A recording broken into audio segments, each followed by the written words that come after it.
हरियाणा में जहरीली शराब ने देखते ही देखते कई जिंदगियां ली ली। जहरीली शराब ने कई घरों के चिराग बुझा दिए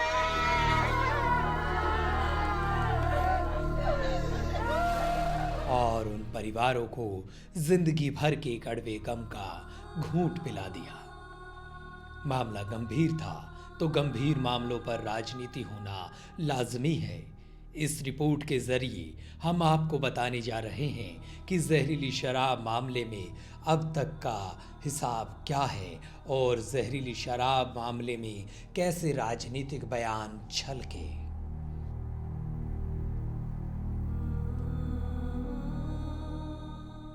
यमुनानगर में एक बहुत बड़ी दुर्घटना जो हुई है, उस दुर्घटना से वास्तव में बहुत एक दुखदायी घटना है। वो उसके खिलाफ भी हमने कार्रवाई की है।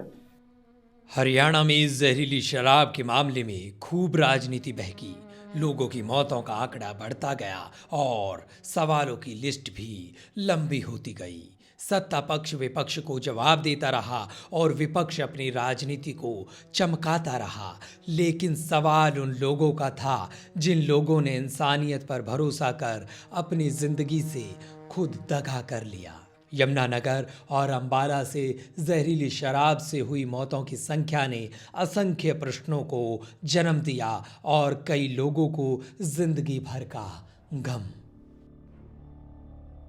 जहरीली शराब मामले में सरकार से सवाल करने वालों का हिसाब किताब खुद मुख्यमंत्री मनोहर लाल ने पुलिस के बही खाते को उठाकर बांचा।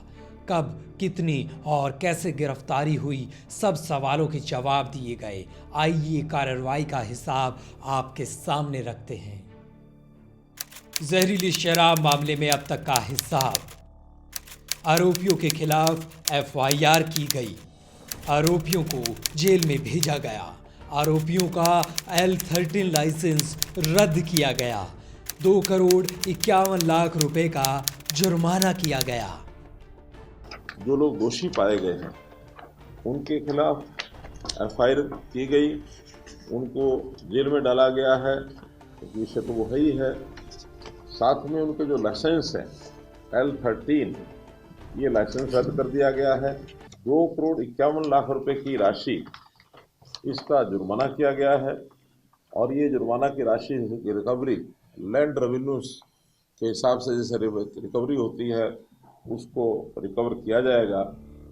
इस मामले के बारे में जानकारी देते हुए मुख्यमंत्री मनोहर लाल ने ये भी बताया कि अब तक इस मामले में कितनी गिरफ्तारियां हुई हैं और कितने मामले सामने आए हैं। आइए आपको विस्तार से बताते हैं। जहरीली शराब मामले में अब तक का हिसाब। जहरीली शराब के 3 मुकदमे यमुनानगर के हैं। यमुनानगर के 3 मुकदमों में 19 आरोपी गिरफ्तार। 3 मुकदमे अंबाला में दर्ज हुए। अंबाला के 3 मुकदमों में 16 आरोपी गिरफ्तार। लाइसेंसधारी 4 लोग पाए गए। लाइसेंसधारी मांगेराम, अमरनाथ, गौरव कंबोज, सुशील कुमार डिफाल्टर घोषित।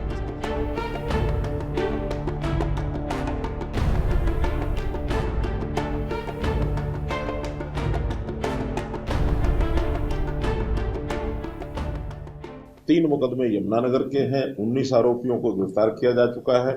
3 मुकदमे अंबाला के दर्ज हुए हैं, 16 आरोपी उसमें गिरफ्तार किए गए हैं।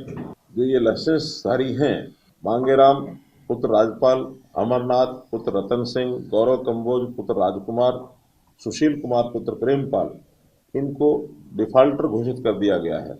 और इनके जो जोन है रिटेल वेंड लाइसेंस जो जोन होते हैं, 12 जोन, 4 शहरी, 6 शहरी, 6 ग्रामीण, ये भी रद्द कर दिए गए हैं। 41 सब वेंड, इनके लाइसेंस भी रद्द कर दिए गए हैं। इस प्रकार से एक जिसको कहना चाहिए एक सख्त कदम हमने इसलिए उठाया कि इस प्रकार की हिम्मत आखिर कोई व्यक्ति न कर सके। इससे पहले विपक्ष के नेताओं ने जहरीली शराब की भट्टी में खूब राजनीतिक रोटियां सेकी और एक्साइज डिपार्टमेंट संभालने वाले डिप्टी सीएम के इस्तीफे की मांग तक कर डाली थी।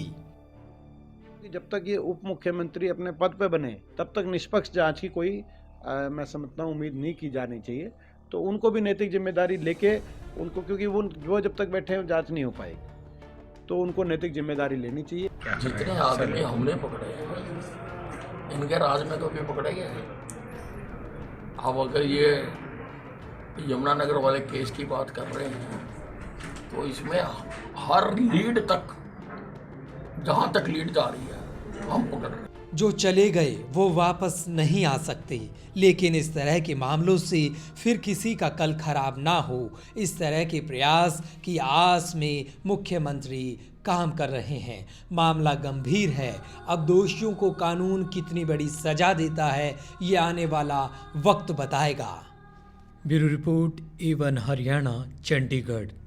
लेटेस्ट वीडियोस के लिए अभी सब्सक्राइब करें A1 हरियाणा को और प्रेस करें बेल आइकन ताकि सभी अपडेट्स आपको मिले सबसे पहले।